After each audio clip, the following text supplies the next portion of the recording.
All right. So is everyone back yet?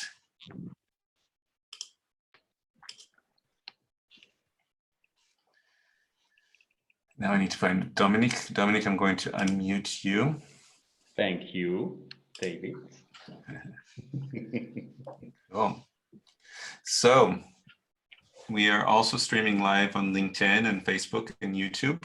And that just now started. And now that everyone is back, we can get going with the Startup Grind presentation part. And for that, we wanted to thank Dominic for joining us. And we have the topic tonight about board of directors for startups and why is that important.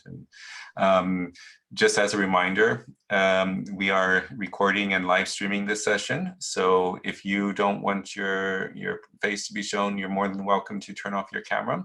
Otherwise, we are here interacting in a live event, and just wanted to let you know about that as well. So without further ado, Stefan, if you wouldn't mind just giving us a short introduction to yourself, and then we can jump in with your presentation as well.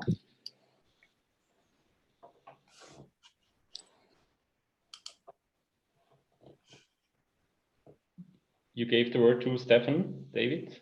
Did I say Stefan? Yeah. Oh, okay. Sorry. Sorry. Dominic, my apologies. Thank you.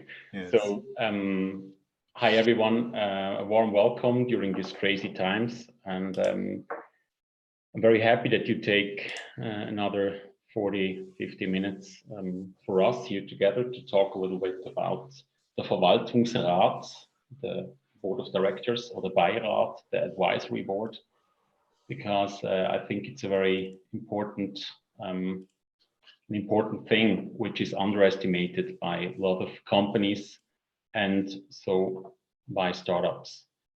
I'm Dominic Lüthi, 47 years old, father of two, live in St. Gallen and Zurich for over 25 years now. I used to be a normal employee until I got selbstständig, an entrepreneur. That was 9-10 years ago. And during this time, I co-founded a few little things. But the biggest baby I'm still working on is that matchmaking platform for board members and companies. So it's something similar than a platform for people to meet, like Tinder or like Parship, but based on people who want to join boards.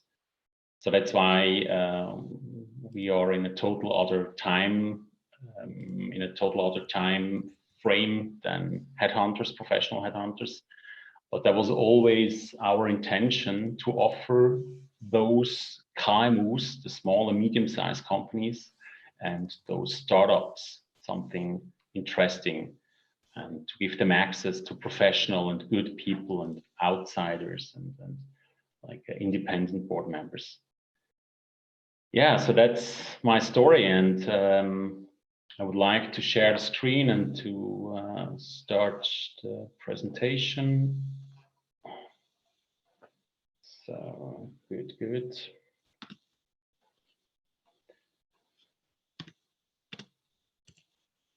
So first of all, you don't need to make screenshots or so or photos. I'll send you the full presentation if you send me an email to the email address, which will appear again at the end of the presentation.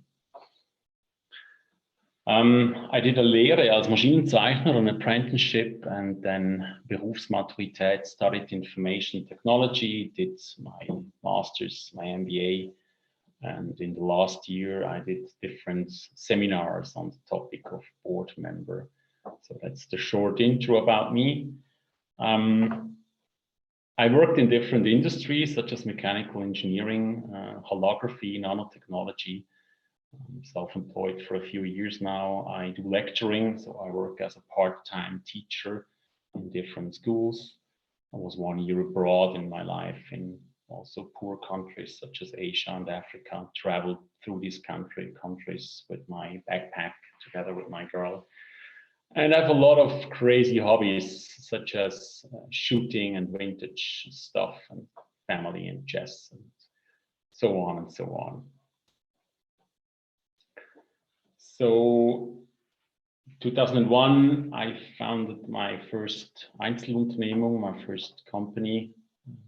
2008, I could co-found a little brewery. It's the Brauerei Uster in Canton Zurich, which is producing local beer for the region Zurich. Then 2012, I launched Vouchermandat.com, so the English expression or the English domain boardplacement.com. And then I co-founded another company, which we're still working on, Your Salary. And I'm teaching at ACAD Business for board members. And I co-founded the Digital Board Academies, where we teach board members about Digitalisierung. First of all, just one little slide because of COVID. I was thinking what we could do or on that topic, and I found a pretty interesting graph. Sources there. If you get the presentation, you can see the updates. Maybe to feel not so alone, it shows which industries have dominant layoffs, also Entlassungen, Kündigungen, because of COVID, and it shows a few interesting things which maybe helps to more to verarbeiten or to get along with it. But that was the last slide. I want to talk about that. I want to start with another fact, with a sad fact, a fact you might know. I was in the first breakout session with somebody who is an entrepreneur until 1970. So he must have co-founded a few companies, and he knows that, and you know that most of the companies actually are struggling after a few years. Like more than 80% of the companies, startups, are do fail. It depends a little bit on what kind of companies, tech companies, or if they or how they are founded and where they come from. But in general, it's really a big problem. And I ask you, why do startups fail? Does anybody know? Can we now open up the first little window for people who can like hold up their hands or so? But why do startups fail?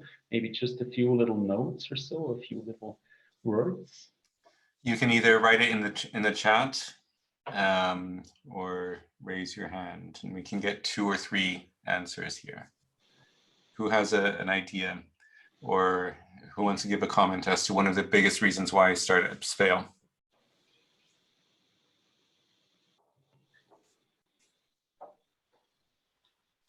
Can I jump in, David? Yes. Startups fail because they don't know how to succeed. They just start, and the ones that win figure it out.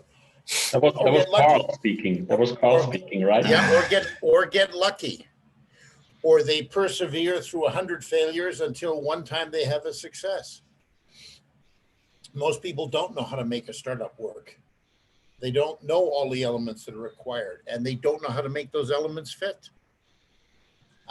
Which shouldn't dissuade you from starting, because there really is no school you can go to learn it. I've looked; right. It doesn't exist. You do it by doing. Well, we have 3 other comments in the chat. Thank you, Carl, for that. And then we have management of resources. We have lacking product market fit. We have market priorities mismatch with startup offerings. And if they're successful, they're not a startup anymore. A lack of good governance or wrong timing. Very interesting. Thank you very much for all those. One last one: team, money, and lack of traction. I guess lacking team, lacking money and traction, or running out of cash. Startups fail because they believe in the statistics of failure. Back to you, Dominic. Thank you very much. Thank you. Thanks to the audience for those inputs. They're very interesting, and I guess they're all true, more or less. But correct me if I'm wrong. I think the main reason was not mentioned. The main reason why startups are failing are building something nobody wants. It hurts saying that. It hurts. It hurts myself. And then all the others, like hiring poorly and lack of focus, and number 6 is chasing investors, not customers, and stuff like this. But building something nobody wants, this is really hard. And this is a grundsätzlicher Fehler am Anfang. How can you avoid that? What options do you have to avoid the main 1 or 2 reasons, just the main reason one, building something nobody wants? Any ideas from the audience again?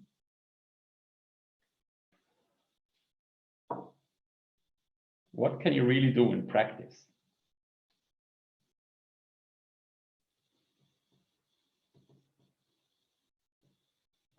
Can you rephrase your question, Dominic? Yes, thank you, David. So what are your options to avoid number 1 failure, like building something nobody wants? What could you do? Have you any ideas? What have you done? Dominic, let me jump in. Yeah. Everybody starts something because he takes the attitude the whole world is wrong and I'm right. And that's the start of every startup. I've been dealing with them for 50 years now, come this June, come like 2-3 months. The point is that many times what you build isn't what they want right now. Maybe they'll want it in 5 years. So if you take the attitude that whatever you're doing merely opens up opportunities in the future, and you pick one of those and it opens up more, and maybe the 3rd or 4th or 5th time you hit on the magic combination at the right time for the right people. Persistence may be more valuable than insight. That's my point. Thank you for that input, Carl. Well, it's also about timing, which is one of the aspects here, and I totally agree. Another idea what you could do in order to not build something nobody wants is to do a little market research.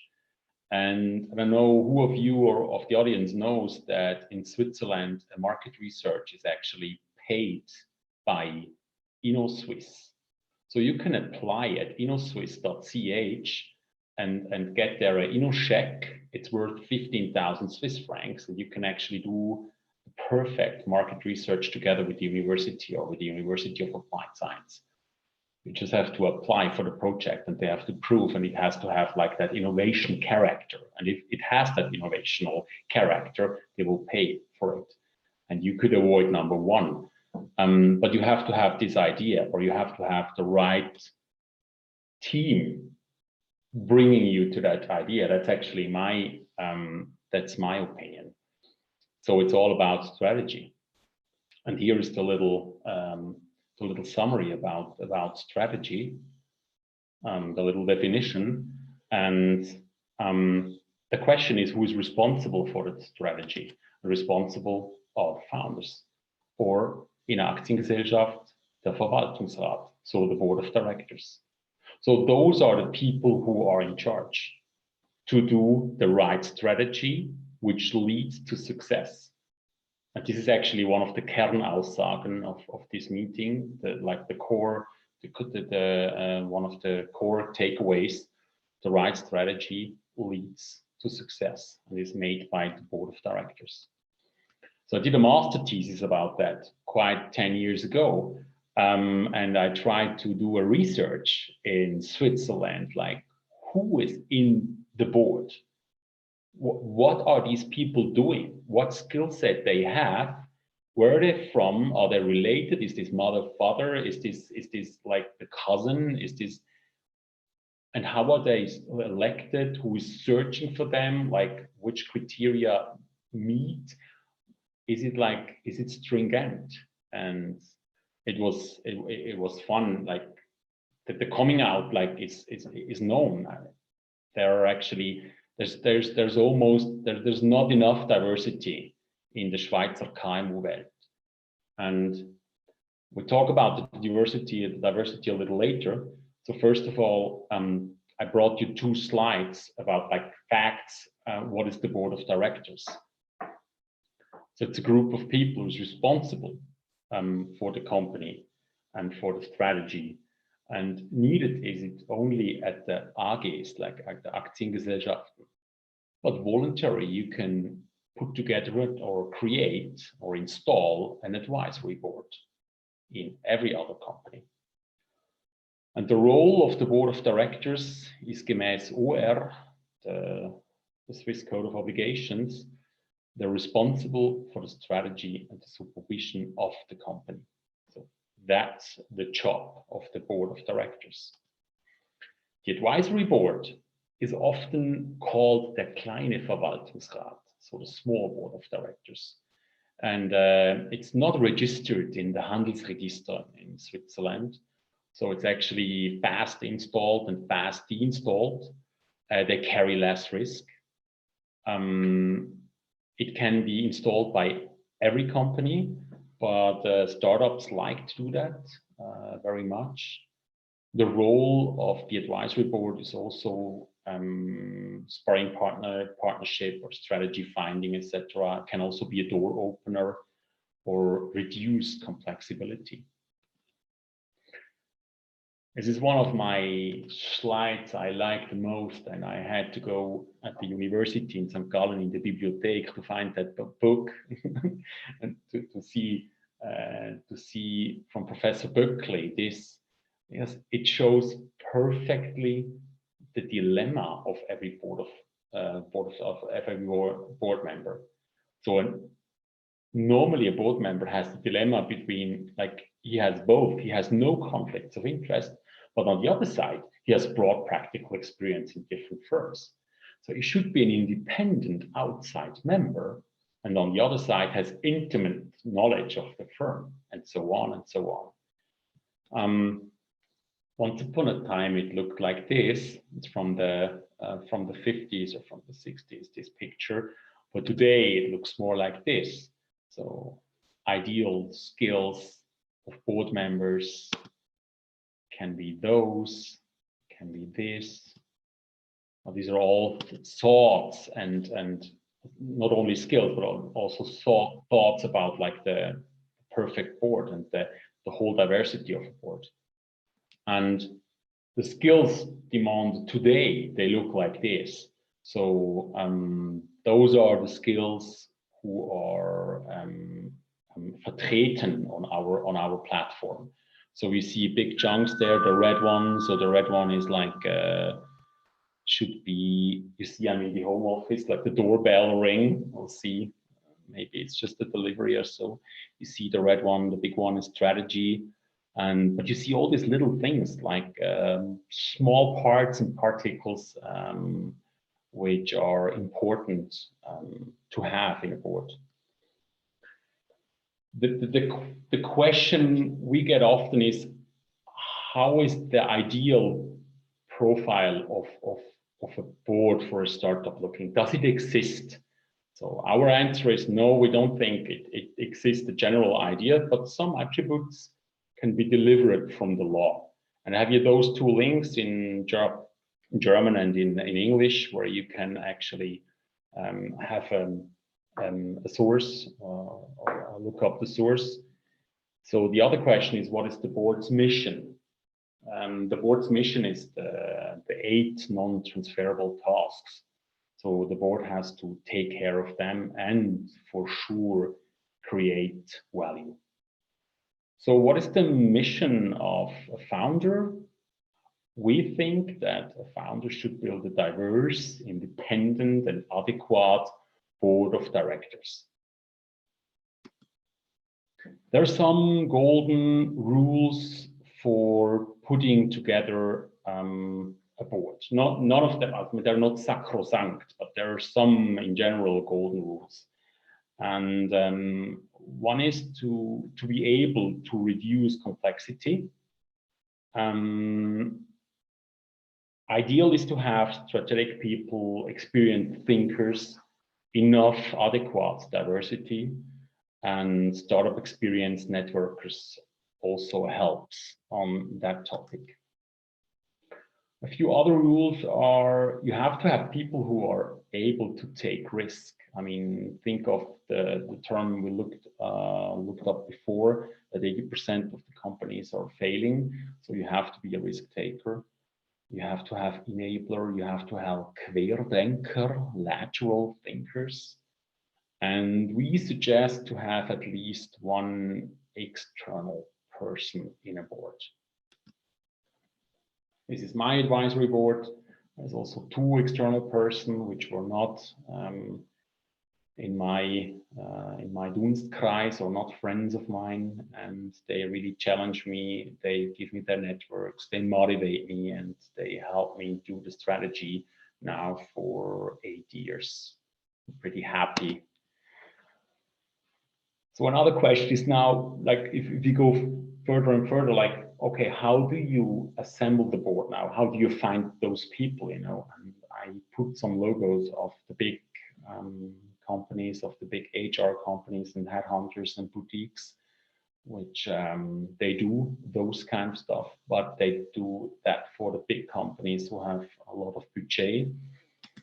What you could do is you could talk to one of the small boutiques, to executive searches. That's a possibility. They take between 10 and 30, 40,000 Swiss francs for finding a board member. You could go to specialists, like such as Get Diversity. Those 2 women are well known for their small network of specialists, and they're actually gender diversity specialized. So they have a very good track record. That's a possibility. Another possibility is what we built. We thought, okay, we want to have it time effective. We built just a database, and you look up people not for their names or for their what they're known for, so only skill based. So you put in your gender if you want to, and you just add skills, like which door can they open, what have they done, what industries have they worked in, etc., etc. And the outcome is actually a list of those possible people, and you can click and connect to them. That's it. I have a few little sentences of other people who are much more experienced than I am, such as Simon May from UFZ, and he says how important it is to have like a strong Verwaltungsrat or advisory board for a young company.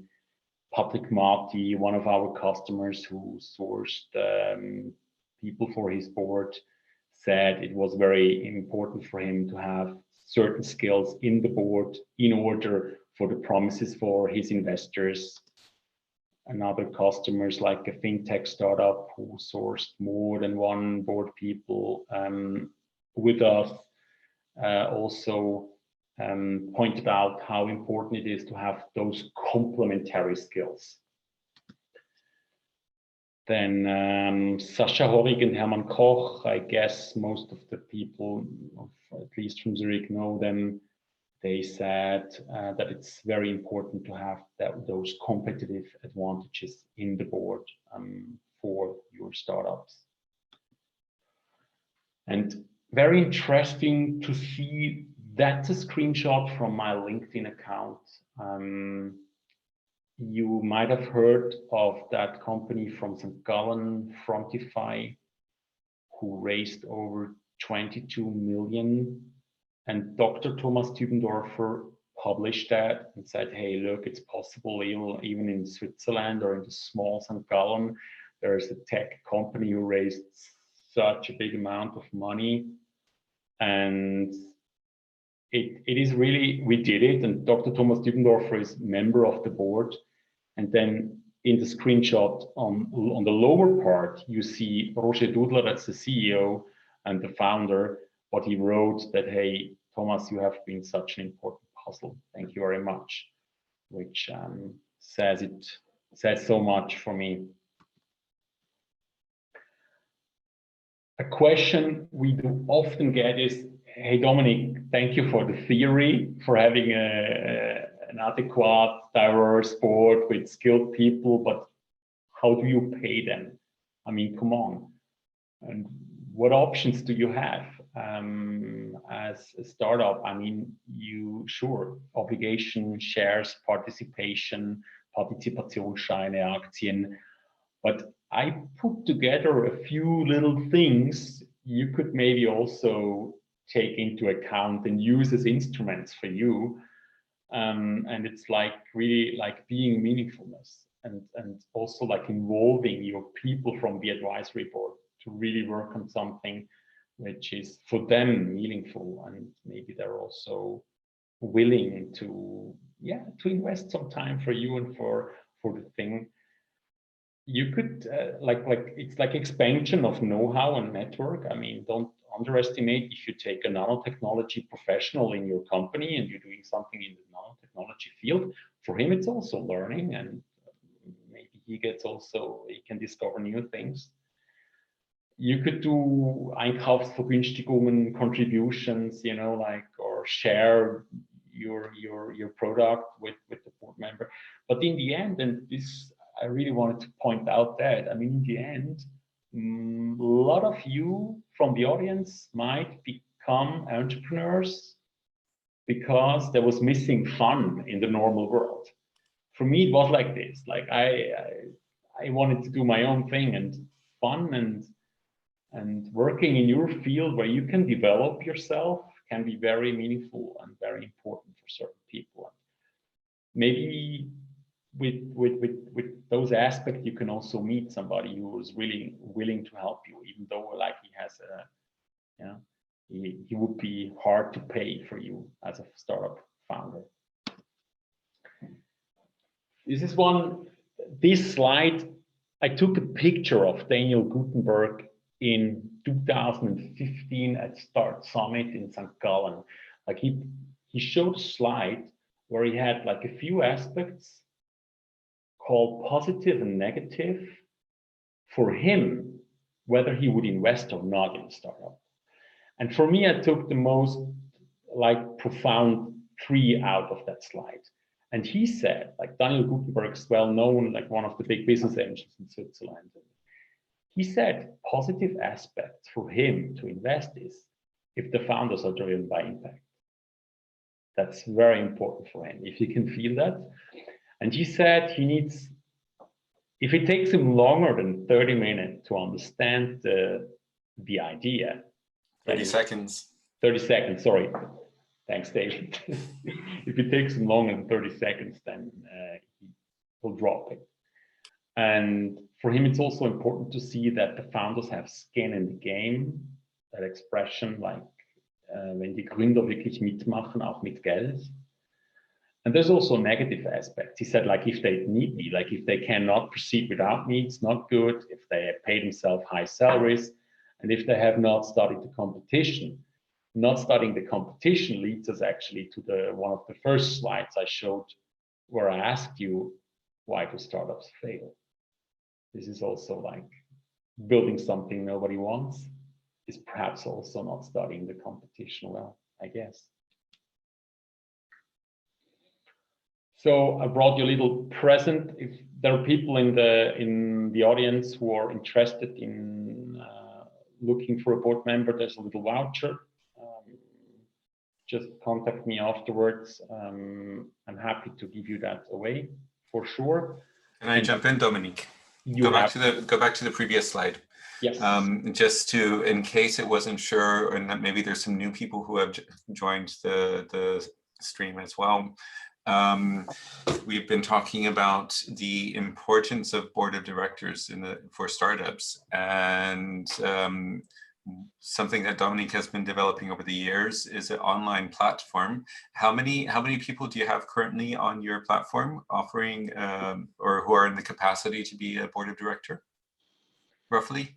Thank you, David. It's a bit more over 1,000 profiles. Okay, so it's an online platform where you are able to search with different criterias for potential board of directors, and obviously this is a paid service, but Dominic is offering a voucher to be able to use the platform at a discounted price. If you go to boardplacement.com or vr1dots.com, then you can have a look at that. And like Dominic said, he will send, I will paste Dominic's email here already for people in the chat. And if you send a short email saying, hey, Dominic, I was in the live stream and in the Startup Grind event, and I'd like to learn more about board of directors and your platform, then he will both send you your a copy of this presentation, as well as if you see, okay, so Dominic, Startup Grind ZH is the discount code to use.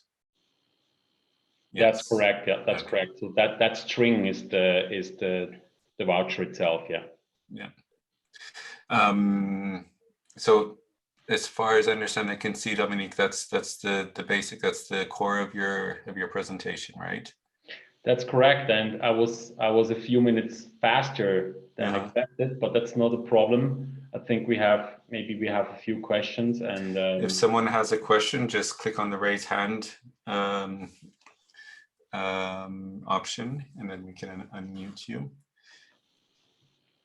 I mean, also, if someone else is talking, you can type your question in the chat. Sometimes that's helpful as well.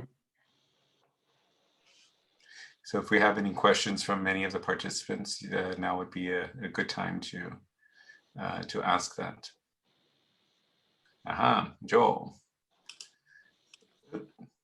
Thank you very much for this really cool presentation.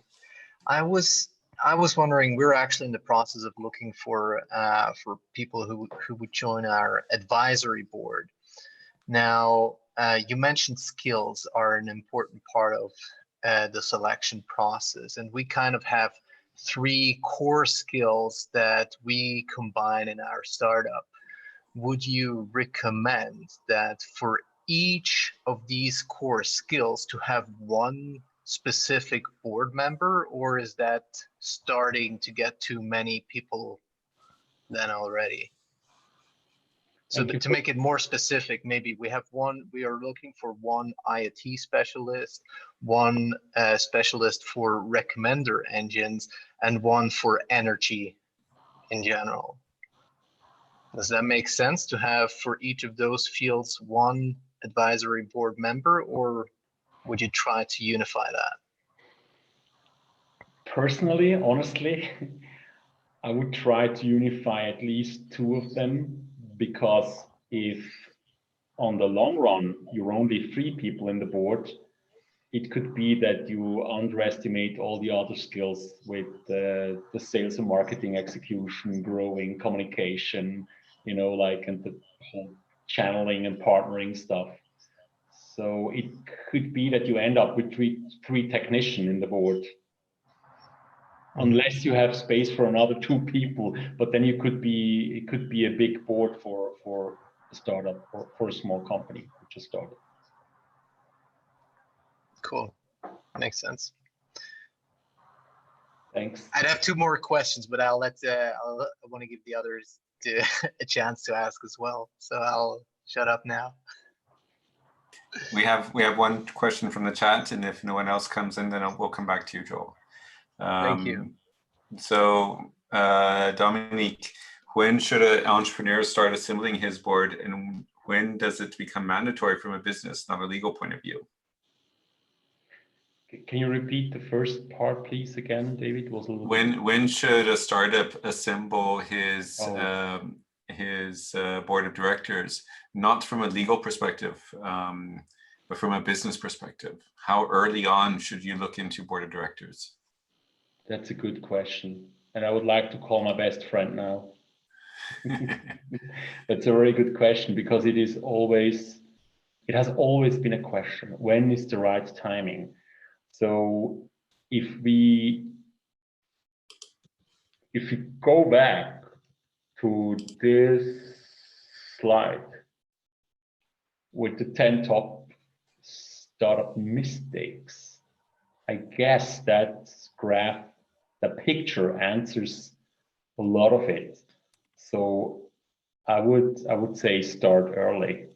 Start before you found the company, if possible, if you can. I mean, sure, it's like a process which will like sich heraufschaukeln slowly, but I would start as early as possible, as early as it makes sense. Like do the first pre-sessions, do the first the first brainstormings, the first tests with potential board members. And there's so many people, they are happy to do that. They want to be part of your company from the very, very beginning on. They want to remember the time you sat together with beer. Hopefully COVID is over soon. You sat together with the beer and you were talking about that idea, and you were calling a friend, or you were looking up something and saying like, oh, look here, it's working. Oh, in Sweden, they're doing it totally different, and so on and so on. I would really do that. I'm so happy that I started with my own advisory board before founding the company, like especially one in my advisory board who's very experienced and much older than I am. He let me like really through rivers where I'm so happy he did then back now, because his whole experience really protected me from the ordinary normal pitfalls you just fall in when you're 25 or when you're young and you don't have the experience. And he said, like, he raised his finger and he said, Dominic, be careful on that. That smells. And he was right. He was totally right. So that was my answer. Thank you, Dominic. So we have a question from Travis. Travis, I've trying to unmute you. Perfect. There you go. Let's see. Travis, go for it. Hey, Dominic, thank you so much. Really appreciate this. We're in the process of building our advisory board, our steering committee, and I have some great people who have already agreed and joined, but can you offer advice on how to best organize and leverage your board? And I'm thinking about this in terms of frequency and format of that engagements, of using them together as a group, and then also using them individually within different work streams of your business, because that's a little bit of a tricky matter that I'm working through myself. It is a tricky matter. Thank you for that question.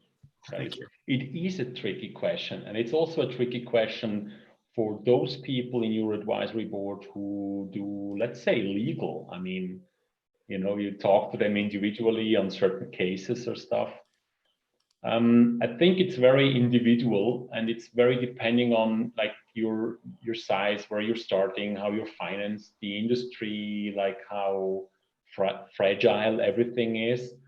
But a good idea would be to discuss together the regularity of your meetings.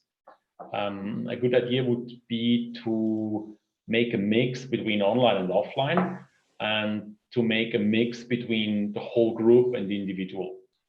And I think it's so different from company to company, and it's also depending on you, and it's depending on the connection you have to your board members and on the time budget they have. And it's a big challenge, and that's why we try on our platform, on the matchmaking platform, we try to manage it in terms of talking about time budgets. So potential board members tell potential founders, hey, look, I have 50 hours a year, that's it. Or other tell, hey, I have 200 hours a year, that's good. And it's part of the search engine. It's part of, because it can be very crucial. I mean, I hear especially from, let's say, lawyers.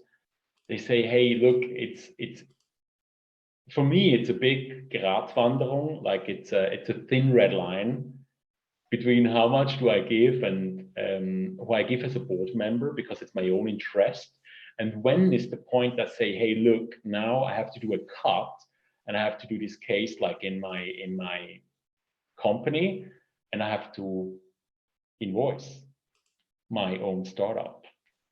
And that's why actually I recommend talk about it very open with in a meeting with the full group, and you'll find a solution. You'll be able to declare transparency and based on that, like go further step by step. So we have a few questions from the chat, and one of them is, what is an ideal number of board members? If there is an ideal number, because you mentioned 6 roles plus 1, is this automatic, the recommended number of members? And then Dominic, just a short comment, because we're starting to run out short on time, so maybe more concise or shorter answers, so we can get through a few more questions. Good.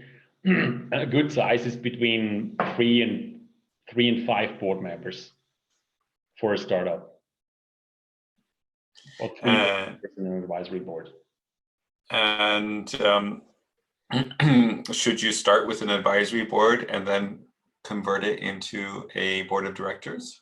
You can do that, and a lot of our customers are doing that. So it's like a trial, you can start with the advisory board, and the advisory board can be the step closer to the real board. Absolutely okay and legitimate. Does your platform focus only on Swiss board members or board members from Switzerland? We have 80% of the customers are from Switzerland. The other 20% are from Raum Dach. We just closed the deal from a very interesting company from Berlin. So we're slowly. The platform will be available in English in about 2 months. So we're developing new technology. So what you see now is actually 8 years old. So I apologize for that.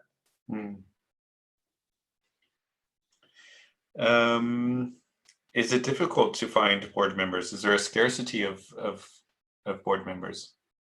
No, not at all. In the beginning, it was difficult because we were the first doing this, like only digital, and a lot of people were thinking, what is that? I mean, you know, like board members, they're only friends you trust, and it took us some time to establish, honestly. But now we have proof, and we have like regular placements, Vermittlungen. It's not a problem anymore. And there's so many people who want to become board member and want to share the knowledge. So that's not a problem. And is there a typical compensation for board members? Is there like a minimum and a maximum, or how is that calculated from a financial perspective? Because like you said, you can compensate people with other perks, but at some point people, especially when it comes to board of directors, they want a financial compensation. This is, especially in Switzerland, extremely diverse. Like there's a big gap between the smaller sports and the bigger sports. Obviously, the big one you can read in the newspapers. You know what somebody gets if he's at Credit Suisse or UBS in the board. It's between 300,000 and 900,000 Swiss francs a year. It's extremely individual. It's depending on the size of the company, the regular meetings, the time you invest, the branch your company is, the size, your role in the board. Like normally the Verwaltungsratspräsident, the chairman, has double the salary than a normal board member. And it's also, it depends on the possibilities you have. But what you hear often is for startups, like a few thousand Swiss francs a year that you hear often, or nothing in shares or so. And for small and medium-sized companies, you hear often in Switzerland, so between 6 and 20,000 Swiss francs per year. And we're talking about maybe 4 meetings a year, between 4 and 6 meetings a year of a small and medium-sized company. Lorenzo was asking when to give a seat on the board to investors. What's the balance between investors and non-investors? So should investors have a board seat? I think it's legitimate. I think it's legitimate that the investor has a board seat as long as a stake is big enough, as long as he brings into also smart money. Like, you know, like there's not a prerequisite to be investor that to sit in a board, but there is a job you have to fulfill when you're a board member. And I would evaluate it. And as long as you're talking about smart money, like his advice is also wichtig or important, Mm-hmm. I would totally consider it's legitimate. Okay. Oscar was mentioning, and something you and I were talking about as well, that as a board member, you have some legal risk and obligations as well. So the board members must have a strong belief in what you're doing and trust in you as well. Definitely, there's a lot of trust, or you can also like implement it in the process. You can also like go with good corporate governance and stick on the code. So in my presentation, there is a link on that code of the Swiss code of good corporate governance. And if you stick on that code, actually, you make everything transparent in the board. So that you minimize the risk. But I mean, I would say honestly, I mean, under uns Barelstöchter, like entre nous, the main risk you have is that the company fails. Mm. As you might know, the audience in Switzerland, failing is not cool. Right.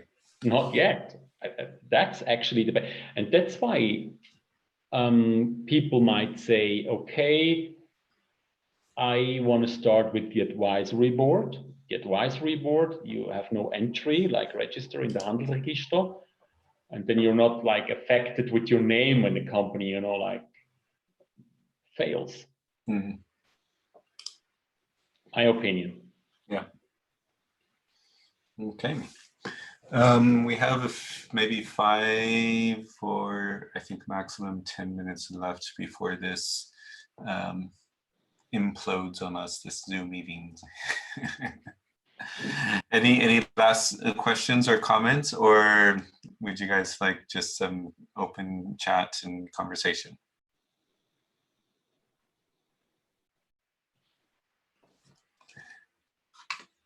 It's been very interesting so far, Dominic. I really appreciate you taking the time to share with us all of this information, and for joining us in Startup Grind Zurich first virtual networking event and fireside chat. It was a little bit of a different format. Normally in our fireside chats, we don't have presentations, but I think the visual aids helped quite a bit. And it's been very interesting to hear what you had to share with us, and also to understand better what it means to have a board of directors. We have one more question here in the chat for you. Let's see.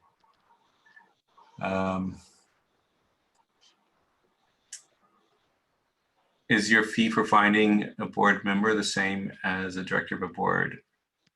I'm not quite sure how that, what the, I don't know if you understand the question.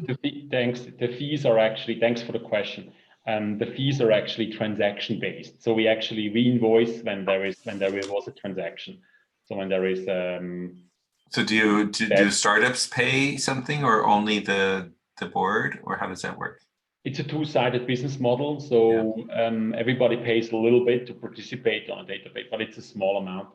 Mm-hmm. But after finding a board member and closing the deal, the company or the startup pays something. So companies, also small and medium-sized companies, they pay between 2,000 and 4,000 Swiss francs one time. And startups, they pay half the price, like they pay 1,000 Swiss francs one time. So we have about 27 people, 28, 29 people still on the call with us, and we're wrapping up in a few minutes. I don't know if anyone else wants to turn on their webcam and say hi to everyone here. I've just now unmuted everyone. so everyone can say hi. And if you have some crazy music playing in the background, sorry about that.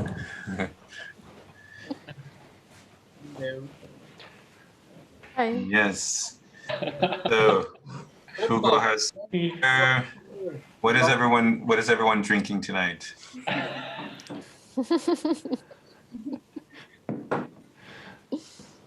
Monica, hello. Cheers.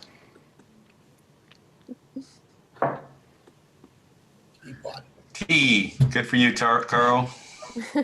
How's Guadalajara? It's only noon here. I can't be a drunken lush like some of the other people on this meeting. It's 5 o'clock somewhere. Yeah, in the middle of the Atlantic, dude. Yeah. Listen, Dominic, thank you very much. Personally, thank you. I appreciate your comments, and it actually opened up a topic it's not spent much time thinking about, I'll be honest with you. Grateful to you for that. Thank you. Thank you very much. Yeah, thank you very much, Dominic. Really good. Very well done. Thank you as well. Thank you. Thank you. And David, let's not let this be the last of them. I'll come to every Zoom meeting you have. Appreciate it. Virtual is the new normal. But hopefully not for too long, because you found your new girlfriend, did you? I'm missing the hugs. So I'm looking forward to real life events again. Cool. Thank you very much, David, for hosting this. Yes, thank you, David. My pleasure. David, can we send the presentation anyways? You can send it to all the participants. Oh yeah, Anyways. absolutely. Do send Yes, we can figure that out, Yes, and we'll make that available for everyone. Good.